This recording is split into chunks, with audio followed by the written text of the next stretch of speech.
크게 걱정 안 하셔도 될 것 같아요. 오늘 오늘 교회에 관한 말씀을 좀 전하고 싶은데, 아까 찬송을 교회에 대한 찬송을 조금 전에 이렇게 불러주셔서 감사했습니다. 근데 주님 인도하시면 앞으로 제 시간에 교회와 교회에 속한 여러 가지 우리가 지키는 중심 진리들, 떡을 떼는 예배라든지 또 수건을 쓰는 일이라든지 또 기타 교회가 준수해야 될 진리들에 대해서 좀 시간이 되는 대로 제가 앞으로 준비를 할까 하는 마음을 가지고 오늘은 교회에 관한 얘기를 좀 말씀을 생각해 보도록 하겠습니다. 우리 마태복음 16장 16절을 찾아가 주시면 또 주님 은혜를 베푸셔서 지난 주간에 제천에 가서 신방전도를 하고 왔는데 6명의 부자를 각각 찾아다니면서 글자를 하면 6시간 해야 됩니다. 1시간씩 가봐요.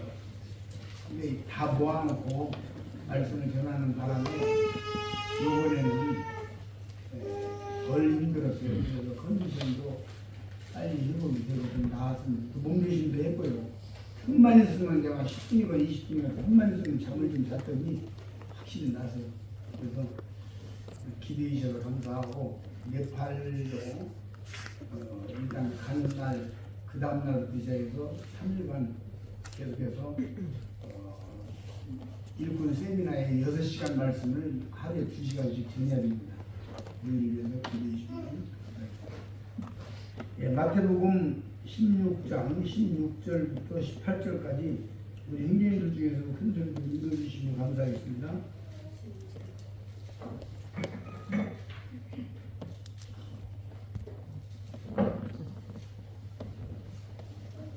시몬 베드로가 대답하여 이르되 주는 그리스도시요 살아계신 하나님의 아들이시니이다. 예수께서 대답하여 이르시되 바요나 시몬아 내가 복이 있도다. 이를 내게 알게 한 이는 혈육이 아니요 하늘에 계신 내 아버지시니라. 또 내가 내게 이르노니 너는 베드로라. 내가 이 반석 위에 내 교회를 세우리니 문배의 권세가 이기지 못하리라. 그 교회라는 단어가 성경에 처음 등장하는 것이 지금 이 16장 16절입니다. 16, 17, 18 이렇게 나오는데 바요나 시몬이라고 할 때 바는 요나의 아들이라는 뜻입니다. 바자가 아버지라는 뜻이에요. 그러니까 요나의 아들, 베드로의 아버지가 요나라는 뜻입니다. 요나의 아들, 아버지의 아들이라고 하는 뜻입니다. 그래서 바요나 시몬아 내가 복이 있도다. 이를 내게 알게 하면은 혈육이 아니요 하늘에 계신 내 아버지시니라. 내가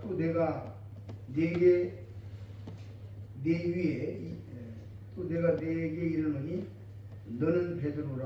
내가 이 반석 위에 내 교회를 세우리니 문배의 권세가 이기지 못하리라. 우리 주님께서 이제 베드로와 제자들에게 사람들이 나를 뭐라고 하느냐, 그러니까 더러운 예레미야라고, 더러운 이사야라고 하고, 선지자중에 하나라고 하고 이런 얘기들 하니까 그럼 너희는 나를 누구라 하느냐 하니까 베드로가 탁 나서서 주는 그리스도시요 살아계신 하나님의 아들이십니다 하는 신앙 고백을 하니까 바요나 시몬아 네가 복이 있도다. 이를 내게 알게 하니는 여러분과 제가 성경을 보고 성경을 깨달을 때에 이건 하나님께서 나에게 깨닫게 해주셨다는 사실을 잊어서는 안 됩니다.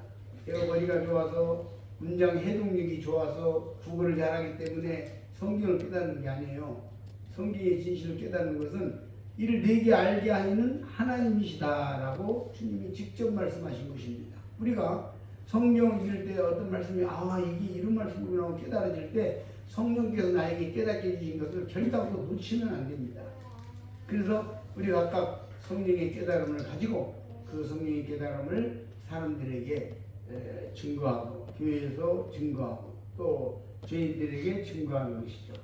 그런 의미에서 제가 이제 말씀을 준비하고 갑니다만은 정말 네팔에서 이번에 일꾼들 세미나 네팔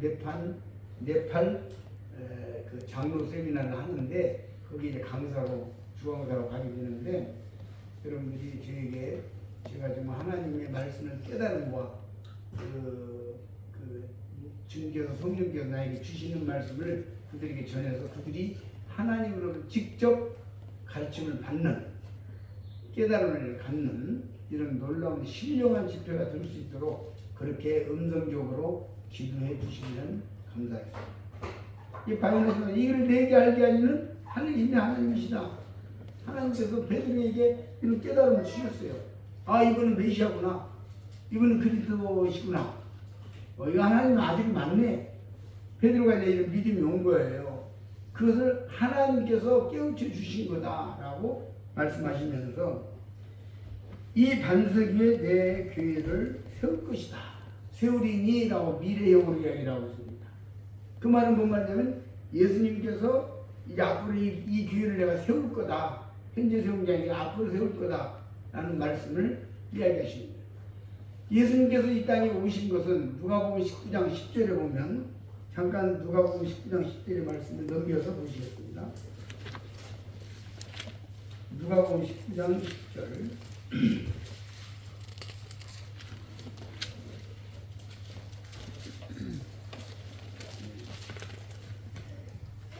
인자에 온 것은 잃어버린 자를 찾아 구원하려 함이니라. 예수님께서 이 땅에 오신 것은 잃어버린 죄인들을 찾아서 그들을 구원하는 것이 주님의 목적입니다. 오신 목적이에요. 그래서 죄인들을 구원하는 것. 그렇기 때문에 전도가 우리 주님의 뒤를 이어서 우리에게 굉장히 중요한 가르침이고 부탁이고 유언이라고 하는 것을 제가 늘 말씀을 드리죠.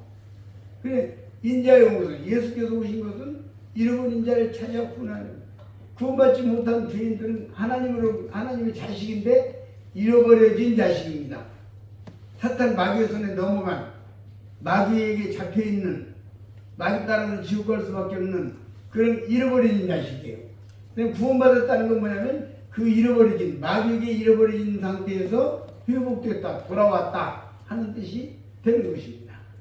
그 때문에 주님께서 이 땅에 오신 것이 사탄 마귀에게 잡혀서 사탄과 함께 멸망의 지옥에 던져질 사람을 찾아서 건져내기 위해서 오신 거라고 말씀하셨고, 그 다음에 지금 이제 마태복음 16장에서 또 말씀하시는 것은 그러면 그들을 건져내가지고 그냥 건져낸 그 구원받은 사람들을 그냥 이렇게 흩어 놔두는 게 아니라 그들을 따로 모아서 하나님의 교회를 세우는 것이다 라고 말씀하십니다. 그래서 두 번째는 뭐냐면 주님께서 오신 것은 교회를 세우려 합니다.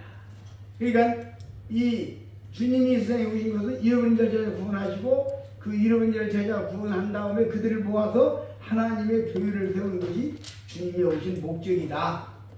이렇게 말씀을 정립할 수 있습니다. 이제 교회는 목적이에요. 디모데전서 3장 15절에 보면 또 에베소 2장에 오게 되면 이 교회를 하나님의 건물로 이야기하고 있어요. 또 집으로 이야기하고 있어요. 그건 뭔 말이냐면 우리가 이 벽돌을 찍는 것은 벽돌을 찍는 것 자체가 목적이 아니고 벽돌을 찍어가지고 그 벽돌로 말미암아서 집을 짓는 게 목표잖아요. 이 집을 짓는지 않는다면 벽돌을 뭐하는데 찍죠? 벽돌을 왜 찍어요? 아무 의미가 없잖아요.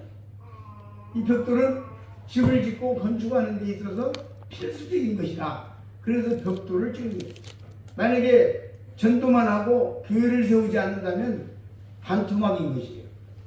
이제 전도자들 중에는 기독교 전체적으로 말하는 거예요.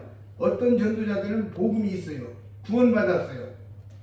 실제로 그들이 정말 구원받은 성도로서 복음을 잘 전합니다. 그런데 교회를 세우지 않아요.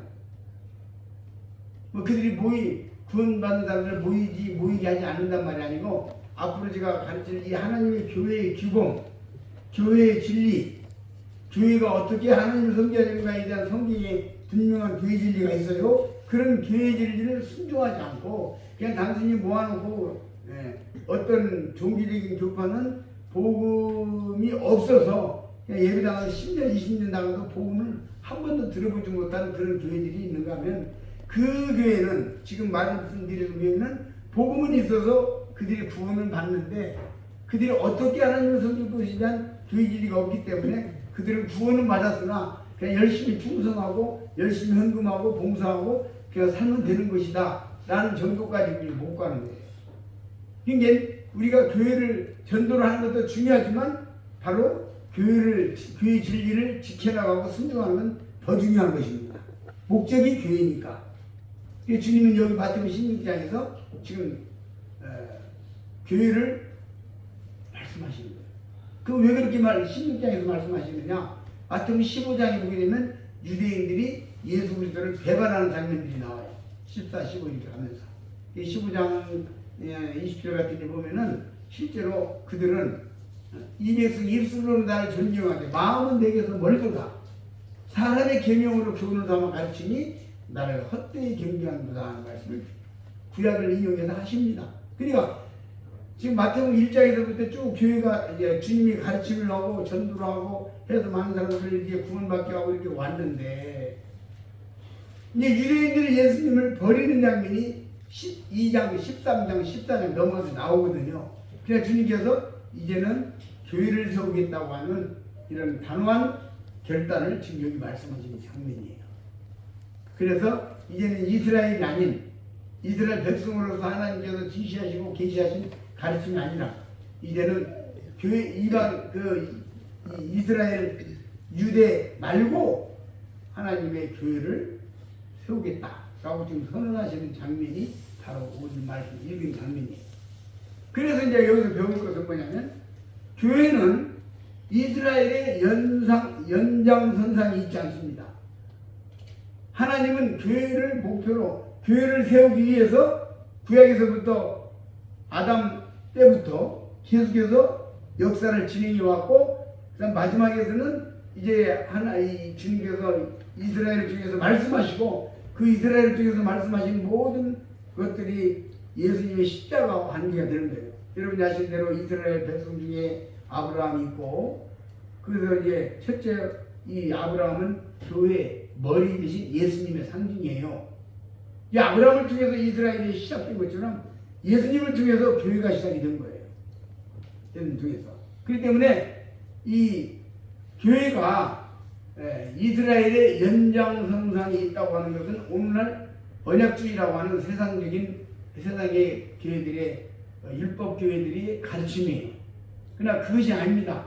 교회는 하나님께서 바로 이 이스라엘이라고 하는 그 자체도 교회를 세우는 데 있어서 하는 모델로 그 과정으로 주신 거예요. 그렇기 때문에 우리는 이 언약주의적인 이런 바탕에 가지 않고 우리는 세대주의, 다시 말해서 교회 시대를 열기 위해서 전부 준비해가지고 교회가 하이라이트다. 그러면 교회에 대해서 주님께서 뭐라고 하셨습니까? 그리스도께서 사랑하신 교회가 에베소 5장에 나오죠. 또 교회는 바로 그리스도의 신부라고 나와 있습니다. 또 교회는 하나님의 자녀들로 이루어져 있습니다. 자녀들은 하나님의 사랑의 대상이죠. 그 다음에 교회는 아내는 신부, 아내는 사랑의 대상이죠. 그래서 하나님은 사랑이신데 바로 사랑의 대상이 교회다. 그렇기 때문에 실제로 오늘날 이게 이 땅에서는 하나님께서 이 교회를 주목하고 있는 거예요. 이 영광스러운 교회의 이른 여름이 됐다고 하는 데에 대해서 굉장히 감사하고 기뻐하여야 하는 것입니다. 내가 교회의 지체가 됐다고 하는 거예요. 좀 이따 말씀을 더 보겠습니다만 내가 교회의 지체가 됐다. 하나님께서 교회를 위해서 이 모든 일들을 준비하셨구나. 이게 이렇게 생각하면요. 창세기 에베소 1장에 보게 되면은 에베소 1장 에베소서 1장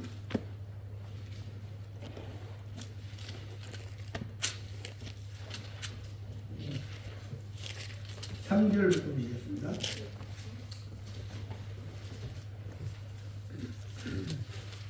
에베소서 1장 3절 찬송하리로다. 하나님 곧 우리 주 예수 그리스도의 아버지께서 그리스도 안에서 하늘에 속한 모든 신령한 복으로 우리에게 복 주시되 곧 창세 전에 그리스도 안에서 우리를 택하사 우리로 사랑 안에서 그 앞에 거룩하고 흠이 없게 하시려고 그의 기쁘신 뜻대로 우리를 예정하사 예수 그리스도로 말미암아 자기 아들들이 되게 하셨으니 이는 그의 사랑하신 자 안에서 우리에게 거저주시는 바 그 은혜의 영광을 찬양하게 하는 것이라. 로 시작하면서 이 교회 관해서 이제 쭉 1장, 2장 나갑니다. 에베소서는 이 교회를 이야기하는 성경이거든요. 근데 이 교회를 이야기하면서 첫 번째 나온 말씀이 창세 전에라는 말씀이요.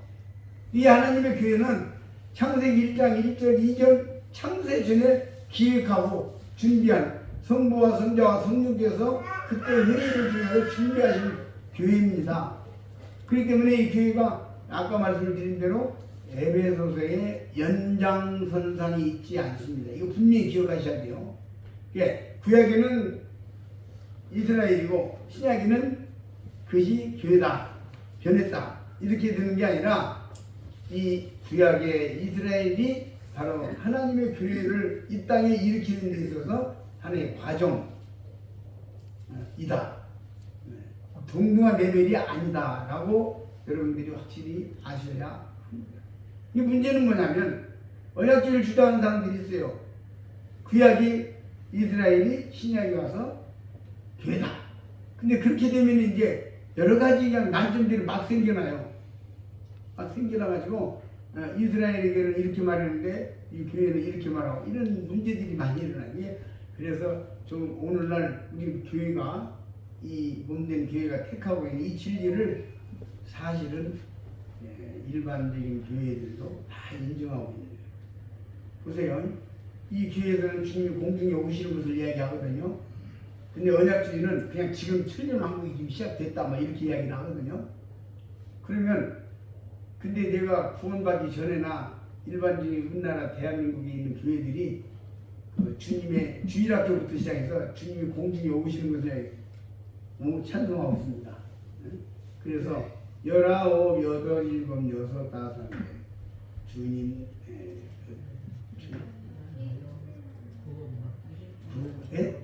내가 지금 갑자기 생각이 안 나는데 주님이 공중에 오실 것을 기다리는 찬송들이 주일학교에 있어요. 이게 그들이 말하는 언약주의와 안 맞는 거죠. 예수님 공중에 그리고 우리 찬송가에도 신랑 대신 예수께서 다시 오실 때 그 찬송 부르잖아요. 그게 성경에 나오는 교회 진리예요. 공중에 다시 오시는 신랑 그렇게 말하고 있잖아요. 그러니까 이제 이 점에 대해서 분명히 말씀을 드리고 그래서 이제 여기 에베소 1장 3절에 보면 창세 전에 하나님의 교회가 세워졌다. 여러분 얼마나 가슴 벅찹니까? 정말 주님께서 창세 전에 이 교회를 준비하셨는데 그 교회의 지체가 내가 됐다는 거예요. 여러분과 제가 이 교회를 위해서 교회의 지체로서 아까 찬송가 부른 대로 한 몸같이 친밀하고 마음조차 하나 되어 찬송 불렀잖아요. 이게 교회 진리를 이야기하는 거예요. 이 놀라운 진리 속에서 우리가 크게 기뻐하고 감사하고 자부심을 가져야 됩니다.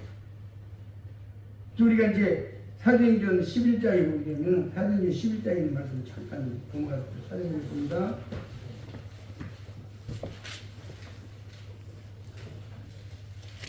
사도행전 11장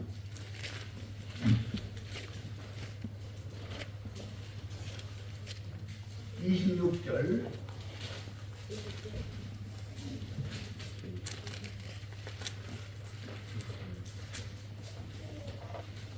바나바가 사울을 찾으러 다소에 가서 만남의 안디옥에 데리고 와서 우리 교회에 1년간 모여 있어 큰 무리를 가르쳤고 제자들이 안디옥에서 비로소 그리스도인이라 일컬음을 받게 되었다. 초대교회 때 그리스도인이라고 부름받는 것은요 굉장히 영광스러운 그런 거예요. 뭐라고 말할까요? 비유를 하자면 우리나라에서는 KS를 알아주잖아요. 네? KS. 그래서 경기고 나와가지고 서울대 KS라고 하죠. 네, 경기고 나와서 서울대에서 KS라고 해요. 그래서 어디 가가지고 나 서울대 출신이야, 나 경기고 출신이야 그러면 어느 사람들이 함부로 안 해요. 그 우리 저 임찬식이 경기고 출신이거든. 그래가지고 어느 날 보니까 경기고 출신이면 대단하네. 아이고 시골서 어영부영 올라가서 좀 됐는데 겸손해가지고. 근데 사실은 경기고 나왔다고 하면은 고개 딱 들고 치다보죠. 그러니까 초대교회 때 그리스도인이라는 건 이런 의미가 있어요. 내가 그리스도의 사람이다, 하나님의 사람이다, 그리스도인이다. 우리 그저 뭐 삼성맨이네, 뭐 LG맨이네 그런 말 하잖아요. 그래서 그 우리 저 영찬이가 저 농구를 한다고 그랬더니 어느 팀에서 해요? 그래서 저기 저 삼성생명 뭐 한다고 했더니 그래요? 대단하네 이렇게 말하더라고. 그러니까 그렇잖아요. 우리나라의 나라적인 면에서 이 일을 돕기 위해서 말씀을 드리는 거예요. 그리스도인이라고 하는 건 그런 의미가 있는 거예요. 사람들 앞에서 자부심이 있고 그 당시 이제 대단한, 저 사람은 대단한 사람입니다. 실제 우리 모임에 많은 분들이 그런 대접을 받았어요.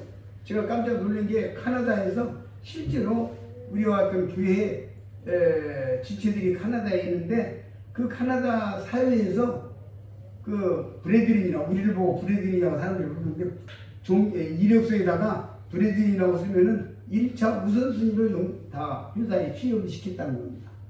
그만큼 대접을 받았고, 뭡니까 저기 타즈메니아, 그러니까 호주 태즈메니아라는 남한 땅덩어리만한 그 섬이 있어요. 그 태즈메니아에 가서 이렇게 보니까 거기에 주 예수를 교도소였던 자리를 관광지로 만들어놨어요. 그래서 제가 거기 가서 참 눈물이 나더라고요. 왜냐면 그 교도소에 이제 교도소에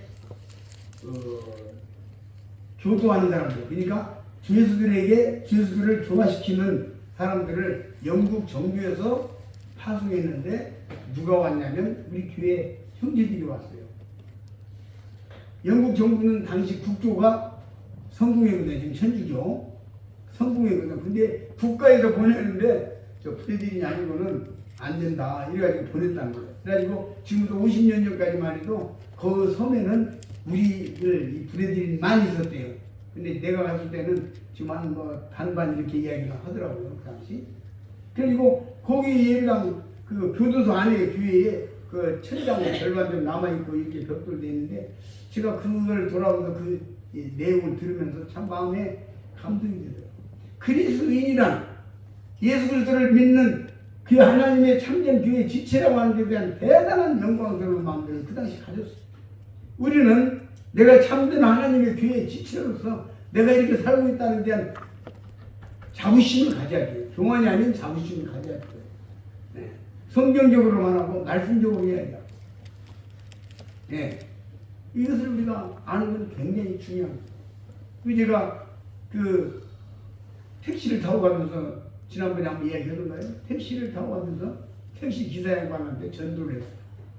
그랬더니 그분이 처음에는 이렇게 말씀을 듣더니 제가 이제 짧은 시간이라 할 말이 없어서 말할 시간이 안 돼서 제가 뭐라 그랬냐면 한번 택시 요 앞에서 탔으니까 한번 제일경 찾아주세요. 한번 택시 탄 자리 거기에 그 기회가 있습니다. 그래서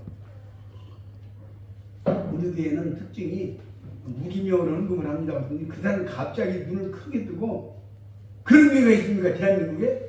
있습니다. 그것만 가지고도 깜짝 놀라는 거예요. 자기가 교회를 상당히 다녔는데 그런 거를 들어보지도 못하고 보지도 못하고. 우리가 지금 하고 있는, 우리가 순종하고 있는 예배에 떡과자를 통한 예배라든지 수건을 쓰는 진리라든지 이런 모든 것들이 이방의 사람들, 목사님들이 들을 때나 세상 대단히 놀라운 거예요. 그들이 충격을 받아요. 성경대로 이렇게 한다고 하면 깜짝 놀라요. 헌금도 무기명을 한다 깜짝 놀래요. 어떻게 그런 일이 가능하냐 이런 거예요. 그러니까 이 그리스도인이라고 하는 자부심을 가지고 섬겼던 거예요. 그래서 두 번째로 이 교회의 진리를 이야기할 때에 저는 구약의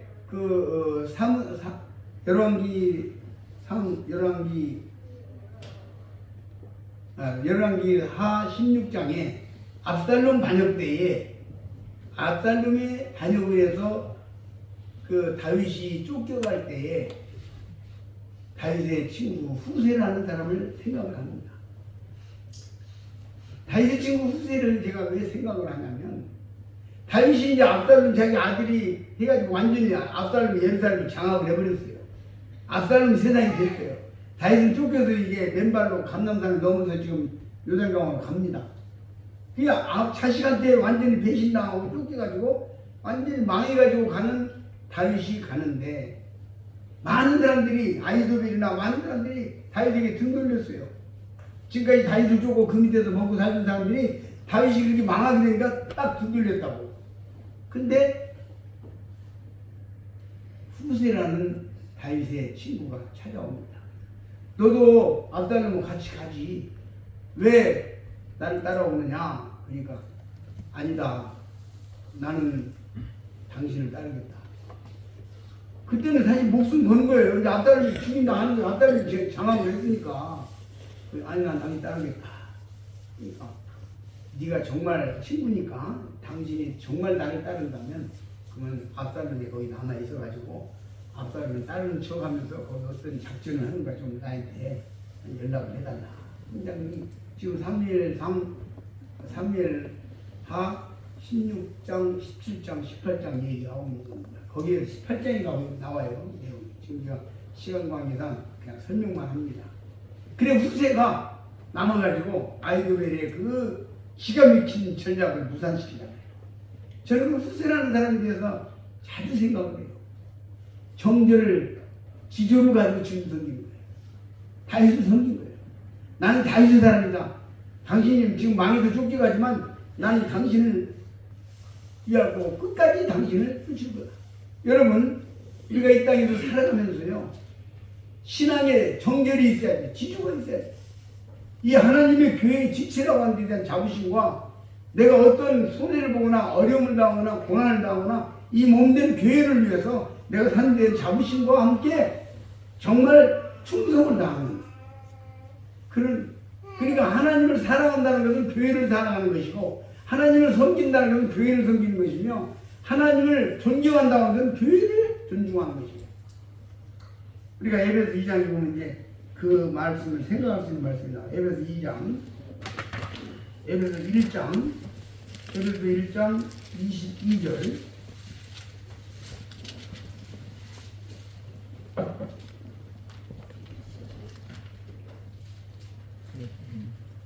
또 만물을 그 발 아래 복종하게 하시고 그를 그 만물 위에 교회의 머리로 두셨습니다. 교회는 그의 몸이니 만물 안에서 만물을 충만케 하시는 자의 충만이니라.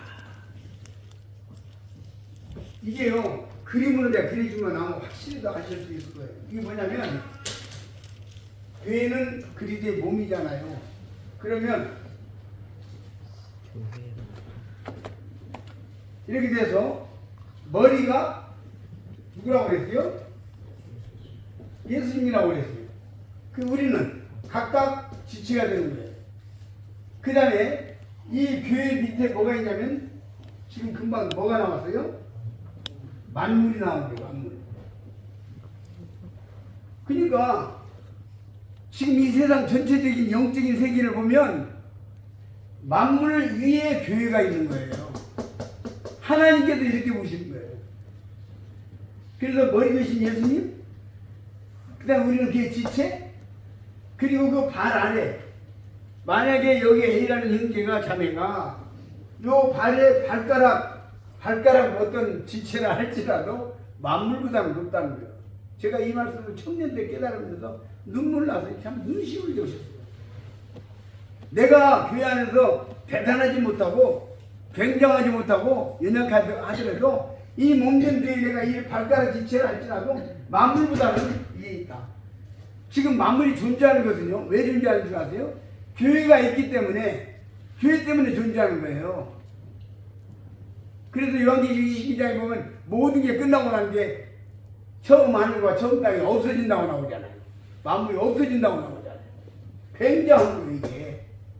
그래서 내가 하나님의 교회의 지체다, 성도다, 구원받은 자다, 여기에 대한 자부심을 가지고 있지 않냐면 우리 신앙의 중심이 흔들리는 거예요. 내가 이 주님을 하나님을 사랑한다고 하면서 하나님의 교회에 대해서는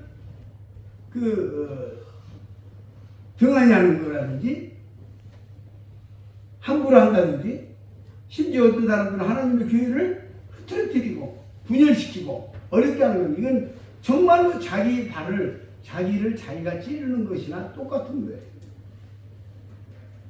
주님께서 이렇게 말씀하시죠. 여기 다시 한번 이제 이 말씀 그려놨으니까 보세요. 22절. 또 만물을 그 발 아래 복종하게 하시고 그를 만물 위에 교회의 머리로 주셨느니라. 교회는 그의 몸이니 만물 안에서 만물을 충만케 하시는 자의 충만. 왜 만물을 충만케 하느냐? 왜 만물을 충만케? 교회가 이 땅에 있기 때문에, 하나님의 교회가 있기 때문에 만물을 충만케 하는 거예요. 그래서 참 이 만물의 해와 달과 별과 모든 만물을 이 땅에 존재하게 하시고, 동물과 식물이 자라게 하시고, 바다의 고기가 풍성하게 하시고, 이런 모든 것들이 다 뭐냐면 교회의 완전히 거예요. 이 그림을 여러분이 깊이 생각하시면서 정말 내가 하나님의 교회 안에서 비록 부족하고 연약하고 작은 부분이라 할지라도 이것은 나는 굉장한 신분의 사람이라고 하는, 교회를 위하여 충성하는 것이 하나님을 위하여 충성하는 거예요. 그래서 이와 같은 것들을 깊이 깨달을 때 내가 교회에서 두드러지게 굉장은 하지 않는다 할지라도, 내가 교회 안에서 굉장한 어떤 모습으로 나타나지 못한다 할지라도 나는 이 자체가, 신분 자체가 대단한 사람이라는 사실을 우리가 결단코 잊어서는 안 돼. 그게 머리예요. 그 다음에 두 번째, 이 머리에 대해서는 이 인체 구조를 이야기하는 사람들은요, 모든 우리들의 몸은요 머리의 통제를 받게 돼 있습니다. 그 우리가 다 아는 사실이죠. 그래서 이게 뭐냐면, 우리가 나 이 음식 별로 안 좋은데 하는 생각, 별로 먹기 싫은 거 먹으면 채우잖아요. 머리에서 아는 거예요. 그리고 또 뭡니까? 나 배가 고프네. 밥 먹여야 되겠다 하면은요, 서국주님 말씀 들어보니까 밥을 먹여야겠다 하면은 머리에서 우리 주님이 밥 먹으려고 한다, 빨리 뭡니까?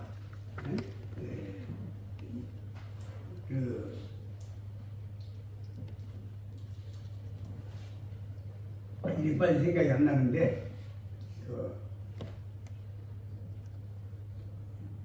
위장에 소화액을 품어라 이렇게 되는 거예요. 소화액을 품는 거예요. 소화액이 뭡니까? 청산가리예요. 이게 아주 녹이는 거냐, 음식을. 그죠? 그러니까 왜 위장병이 생기느냐? 간단해요. 배고프다? 하면 머리에서 빨리 우리 주인 지금 밥 먹으려고 하니까 빨리 소화액을 품어라. 소화액을 품어놨는데 먹지는 않는 거야. 그러면 이제 이 이를 해치는 거예요. 이게. 그것이 반복되면은 위장병 걸리는 거예요. 그럼 여러분이 이를 보호하는 방법이 뭐냐? 방법은 배고프다, 뭘 먹여야겠다 하면 하다못해 물이라도 먹으라는 거예요. 그러면 이게 액을 중화시켜가지고, 저는 이거 수십 년간 관리해오는 바람에 제가 속이 더부룩하다는 그런 일이 거의 없어요. 제가 위장이 튼튼한 사람 아니거든요. 그게 우리 신체는 모든 것이 머리에서 다 지시하게 돼 있어요. 제가 한 가지 예를 들었는데, 저 발가락 끝에까지. 그렇기 때문에 하나님의 교회의 머리가 주님이시고, 그 다음에 교회 장로들은 이 머리 대신 주님을 대신해서 하나님의 교회를 돌아보는 거예요. 그러므로 여러분들이 실질적으로 하나님의 교회 안에서 어떤 행하는 일들에 대해서 장로들을 중심으로 해서 장로들에게 의논하고 또한 지시를 받고 가르침 받고 그 의견을 들어서 하나님의 교회가 이루어져 가는 것이에요. 그런 면을 여러분들이 확실하게 알고 있어요. 그래서 내가 예를 들어서 어떤 형제가 나한테 그러더라고. 좀 기도 좀 해주죠. 왜 그러냐고 했더니 성경 말씀을 보니까 내 이 기도 제목을 이것을 장로들에게 장로들을 초청하라고 그랬는데 말씀이 그랬는데 내가 그래서 좀 기도를 제목을 드립니다. 기도해 주십시오. 같이 기도했어요. 그래 제가 말한 중에서 그런 일로 인하여 이루어진 역사들을 제가 많이 경험하고 있어요. 자체교회도 그렇고 외부교회도 그렇고 바깥에 나가서도 그런 일을 경험하고 그러니까 하나님의 교회 머리가 주님이시고 그 머리 첫째로 하나님의 장로들은 말씀을 따라서 움직이고 그 다음에 성령을 따라서 움직일 뿐만 아니라 실제로 주님을 대신해서 하나님의 교회를 돌아보고 위에서 봉사하고 섬기고 도와주는 것이죠. 이 구조가 그렇게 되어 있는 거예요. 예. 그래서 오늘 교회 진리를 이야기하기 때문에 지금 그런 말씀들은 찾지 않고 이렇게 말씀을 드립니다만 실제로 이 하나님의 교회는 이 지상에서 현재 하나님의 주목의 대상이 되는 것입니다. 교회 중심으로 움직이는 거예요. 교회 때문에 움직이는 거예요. 그래서 저는 이 나라를 위해서 기도하는 가운데 참 마음이 위로가 되는 것은 대한민국에 지금 말씀을 따라서 섬기는 하나님의 교회가 있고 교회들이 지금 30몇 군데인가 40몇 군데인가 나가서 선교를 하고 있잖아요. 그렇게 이 나라를 주님이 안 도와줄 수가 없어요. 안 도와줄 수가 없어요. 저는 이 믿음 갖고 있어요. 도와주십시오. 하나님의 어떤 섭리가 있어서 하나님이 이 나라를 어떤 다른 상황으로 인도하실 수 있겠지만은 근본적으로 이 하나님의 교회가 하나님의 복음을 위해서 주님의 복음을 위해서 열심히 지금 선교 지역에 선교를 하고 있고 거기 많은 사람이 구원받고 있는데 하나님께서 그 일을 베풀 거다 하는 믿음을 가지고 있는 거예요. 예.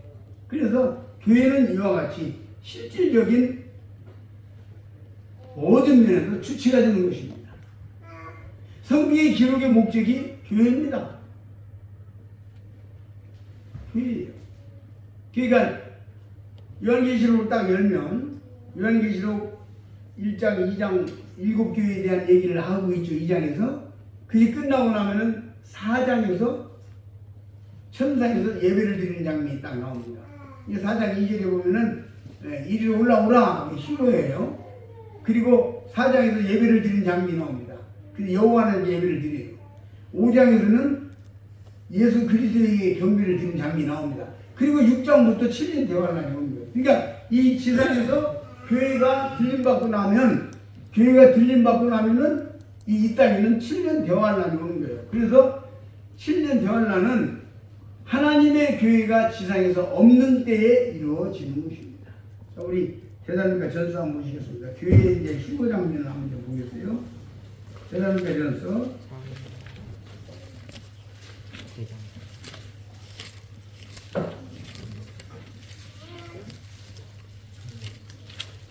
4장 15절부터 보시겠습니다. 우리가 주의 말씀으로 너희에게 이것을 말하노니 주의 강림하실 때에 우리 살아남아 있는 자도 자는 자보다 결단코 앞서지 못하리라. 주께서 호령과 천사장의 소리와 하나님의 나팔로 치니 하늘로 조차 강림하시니 그리스도 안에서 죽은 자들이 먼저 일어나고 그 후에 우리 살아남은 자도 저희와 함께 구름 속으로 끌어올려 공중에서 주를 영접하게 하시리니 그리하여 우리가 항상 주와 함께 있으리라. 그러므로 이 여러 말로 서로 이루어라. 여기 이제 15장면을 이야기하는데 이 지상에서 주님께서 공중에 오십니다. 이 공중재림이에요. 여기 공중에서 영접한다고 그랬죠. 주님이 공중에 가인 주님께서 공중에 오셔서 이제 여기 보면은 호령과 천사장의 소리와 하나님 나팔로 치니 하늘로 주자 강림하시니 17절 강림하시니 그런즉 죽은 자들이 먼저 그 얘기하고 구원받고 지금 죽은 자들 있잖아요. 무덤에 묻힌 자들이 먼저 일어나고 그 다음에 그 후에 우리 살아남은 자들 이게 주님이 공중에 오실 때 살아남은 땅에 살고 있는 성도들도 변화돼서 그래서 저희와 함께 구름 속으로 끌어올려 공중에서 주를 영접하게 여기서 끌어올린다고 하는 이 말을 휴거라고 합니다. 예, 끌어올린다는 뜻이에요. 휴거라고 이제 보통 말을 써요.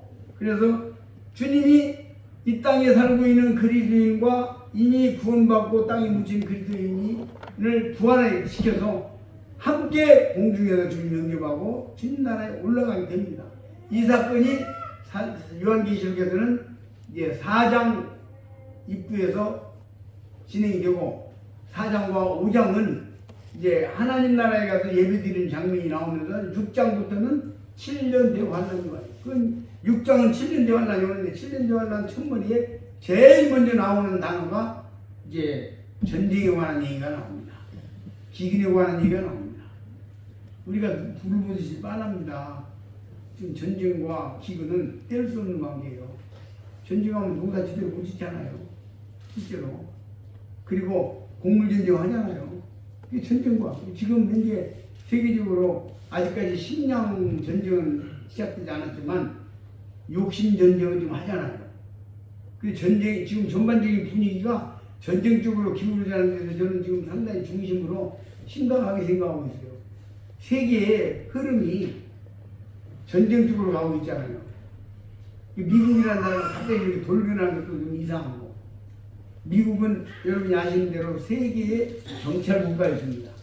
그래서 여러 나라들을 보호하고 도와주고 지키는 경찰이 뭡니까? 국민의 생명과 재산을 보호한다고 그러잖아요. 그래서 진짜 미국은 우리나라뿐만 아니라 여러 나라들 약한 나라를 도와주고 보호해주고 또 그들 원조하고 그렇게 수십 년을 살아왔는데 느닷없이 지금은 그냥 깡패 나라가 되어버렸잖아요. 그리고 이제 그로 말미암은 그런 미국이 욕심을 부려서 막 하니까 전쟁이 일어나고 있잖아요.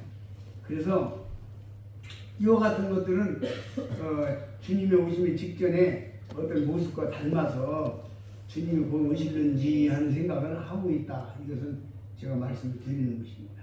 요즘의 분위기가 정말 주님 오심이 가까워지는 거 아닌가 여러 가지 상황으로 이런저런 생각을 하면서 더군다나 중국에서 이제 복음이 전파가 어렵게 됐다 해서 왜 그런가 봤더니 중국은 전부 다 골목골목이 중국도 다 CCTV를 설치해놔가지고 말까지 녹음이 된대요. 그건 전도 못하는 거지. 말까지 녹음이 되니 어떻게 전도하겠어요. 그래서 중국 전도 끝났다고 그러더라고요. 중국 전도 끝났다고 그래요. 참 그런 얘기를 들을 때 뭐야 이거는. 그러면 지금 우리는 매우 심각한 지경이 있다. 오늘 교회를 이야기하는 거기 때문에 거기까지 말씀을 드리고 그래서 성경의 기록의 목적이 교회다. 교회는 모든 사역의 근본이다. 결론이다. 그러나 이 하나님의 교회가 역사의 하이라이트예요. 창세기 1장 1절 이전에 시작된 하나님과 그 교회가 쭉 와서 마지막 이스라엘이 나오고 그 이스라엘의 마지막 이스라엘의 하나님을 거역함으로 예수 그리스도가 오실 수밖에 없는 상황, 메시아가 올 수밖에 없는 상황이 전개되고 그다음 메시아가 와서 이게 예수님 맡겨오시는 게 아니라 주님께서 내가 이 교회를 세우리니 하고 주님께서 죽으시고 부활하시고 승천하시고 사도행전 2장에 성령 강림이 있습니다. 자, 한번 사도행전 2장을 한번 보시겠습니다.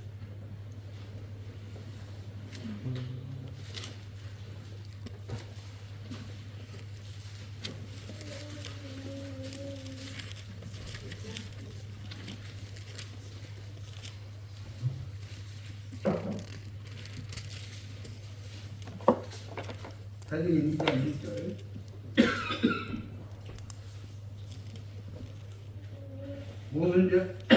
오순절날 이 이름에 저희가 다 같이 한 곳에 모였더니 우리는 하늘에서 급하고 강한 바람 같은 소리가 있어.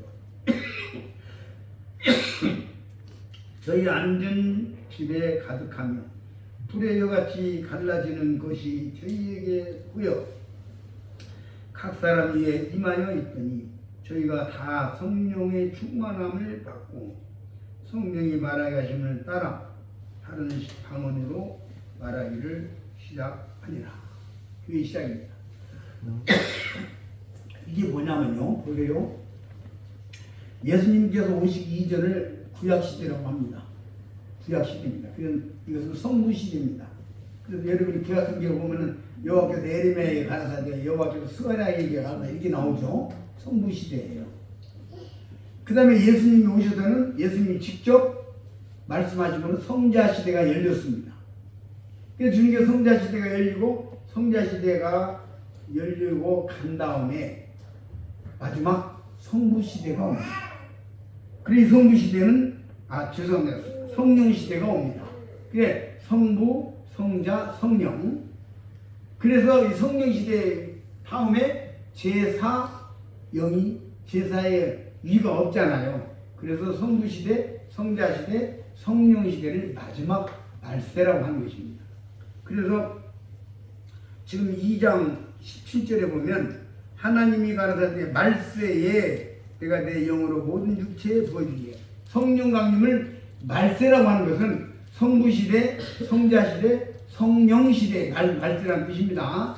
성령시대 다음에는 없어요. 그럼 이 성령이 와서 하나님의 교회가 시작이 됩니다. 그러면 성자시대는 뭐냐? 하나님의 교회에 대한 모든 기초를 닦고 마지막 십자가에 죽으시면서 다 이뤘다 하심으로 이제 모든 하나님의 교회가 시작될 수 있는 기초를 완전히 주님께서 완성하신 것입니다. 그리고 성령 강림을 통해서 교회가 시작이 됩니다. 지금은 하나님의 교회는 성령의 인도하심을 받기 위해서 우리가 정말 기도해야 돼요. 이 교회를 주장하는 건 성령님들이에요. 교회를 움직이는 힘이 성령이거든요. 교회를 이끌어가는 힘이 성령이에요. 정말 성령께서 하나님의 교회를 이끌어가고 주장하시고 사탄과 싸우고 하나님의 교회를 부흥케 하고 흥왕케 하는 일들이 성령이 하십니다. 그래서 성부와 성자와 성령, 2장 1절에서 이렇게 성령이 임하고 난 다음에 베드로가 설교하고 난 뒤에 어떤 장면이냐면 37절, 2장 37절, 사도행전 2장 37절 저희가 다 이 말을 듣고 마음에 찔려 베드로와 다른 사도들에게 물어 가는거예요. 형제들아, 우리가 어찌할꼬 하면, 그러면 이 말은 뭐냐? 36절은 보시겠어요? 왜 어찌할꼬 했느냐? 그런즉 이스라엘에 온 집이 정령할지니 너희가 십자가에 못 박은 이 예수를 하나님이 주와 그리스도가 되게 하셨느니라. 그러니까 지금 여기 이제 예루살렘에서 있는 일이에요.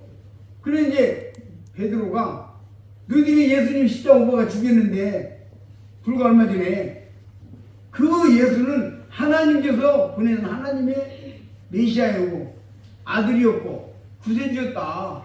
너희가 못 박아 죽였지 않느냐. 그러니까 그들이 어찌할꼬 하면서 지금 부르짖는 거예요.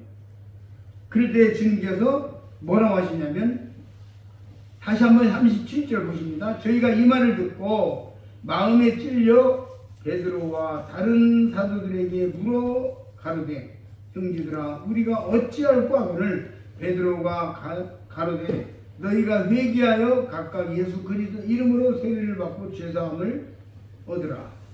그리하면 성령을 선물로 받으니 이 약속은 너희와 너희 자녀와 모든 먼 사람 곧 주 우리 하나님이 얼마든지 부르시는 자들에게 하신 것이라 하고 또 여러 말로 확증하며 권하여 가로되 너희가 이 패역한 세대에서 구원을 받으라 하니 그 말을 받는 사람들은 세례를 받음에 이날의 제자의 수가 3,000이나 더하더라.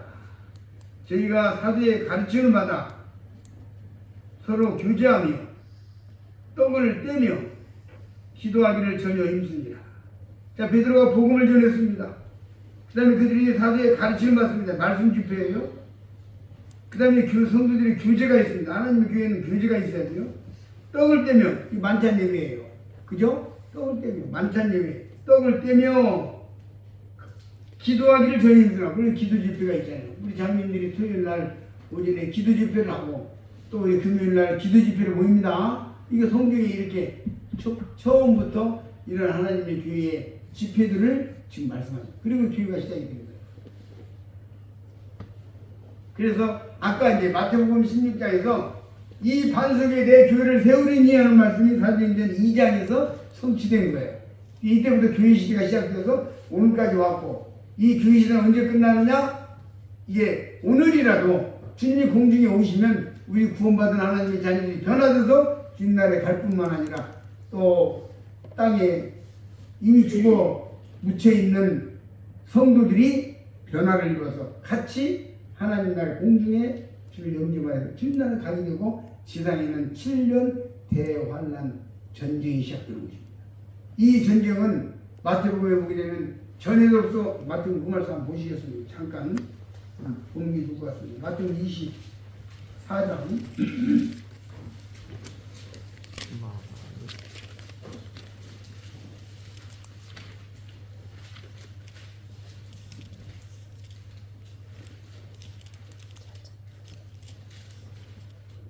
마태복음 24장 20절부터 보시겠습니다. 이제 조금 자세히는 19절부터 나오는데 20절 보시겠습니다. 너희가 도망하는 일이 겨울이나 안식일에 되지 않도록 기도하라. 이는 그때에 큰 환란이 있겠음이라. 창세로부터 지금까지 이런 환란이 없었고 후에도 없으리라. 짤막하게 이 말씀을 읽었는데, 이 7년대 환란은요, 이게 지금 예루살렘의 서기 70년에 멸망하는 것과 이 또 오는 이 심판의 오벌에 대해서 이렇게 말씀하신 건데, 이 환란은 창세로부터 지금까지 이런 환란이 없었고 앞으로도 없는 이 무지막지한 7년대 환란이 옵니다. 이것을 더 알기 위해서는 여러분이 요한계시록 6장부터 차근히 읽어보면 어떤 환란인지에 대해서 나옵니다. 그것은 여러분에게 숙제를 좀 드리고, 이 창세기 요한계시록 6장부터 19장까지 말씀을 쭉 한번 좀 이번 기간 동안 읽으시면은 이 창세로부터 이런 전에도 없고 후에도 없는 정말 무서운 이 7년 대환란이 시작되고, 그 문턱에 뭐라고 그랬냐면은 저 앞에 5절에 보면 모든 것이 재난이 6절부터 보면은 24장 6절입니다. 마태복음. 난리의 소문을 듣겠으나 너희는 삼가 두려워하지 말라. 이런 일이 있어야 하되 끝은 아직 아니니라. 민족이 민족을, 나라가 나라를 대적하여 일어나겠고 처처에 기근과 지진이 있으리니 이 모든 것이 재난의 시작이니라. 이것이 지금 7년 대환란에 관한 말씀드립니다. 그러니까 이렇게 오늘 제가 교회를 주님께서 세우겠다는 미래 지향적인 약속의 말씀과 사도행전 2장에서 이것이 이루어진 것과 그 다음에 교회가 어디서부터 시작이 됐고 우리의 위치, 이 땅에 지금 우리가 하나님의 교회 지체로 성도로 속해 있다는 것이 우리가 얼마나 놀라운 신분인가 하는 것을 말씀을 드렸고, 교회가 땅에서 추구된 다음에 이 땅에 오는 7년 대환란은 끔찍한 이야기다. 7년 대환란은 왜 주어집니까? 이스라엘의 회개 기간입니다. 지금도 이스라엘은요, 저 예루살렘에 우리 교회가 있어요. 지하교회가. 근데 지금도 그 잡히면 죽임을 당해요. 린치당하고. 이 유대인들은 지금도 예수님을 부인하고 이 구약을 그대로 믿고 있는 거예요. 그래서 이게 7년 대환란 때에 유대인들이 메시아를 보고 회개하는 시간을 하나님이 주어지고, 유대인들이 민족적으로 이제 회개하고 난 다음에 그 다음에 이제 천년 왕국이라고 하는 놀라운 유대인들에게 약속했던 그 천년 왕국이 이루어지고 그 후에 영원한 세계가 진행이 될 것입니다. 제가 이와 같은 말씀은 기회 있을 때마다 또 자주 이렇게 드려야 된다고 생각을 해서 말씀드립니다만은, 우리는 이 놀라운 하나님의 교회의 지체로 성도로 지금 이 시대를 살고 있는 우리가 아까 그리스도인이라는 자부심을 가진 것처럼 이 세상에서 최고의 신분을 가졌고 최고의 하나님의 천지를 창조하신 창조주 하나님 아버지가 주시하고 주목하고 관리하고 도와주는 보호받는 이런 하나님의 교회의 성도라고 하는 사실을 명심하면서 초대교회 성도들이 그리스도인이라는 칭함을 받았을 때 자부심을 가졌던 것처럼 오늘날 우리가 참 한 주간도 내가 하나님의 자녀다, 교회의 지체다, 이런 놀라운 감동적인 깨달음으로 한 주간 힘있게 보내시고 네팔에서 하나님의 교회가 더 흥황할 수 있도록 더 기도해 주시면 감사하겠습니다. 이상 말씀을 마치겠습니다. 감사합니다.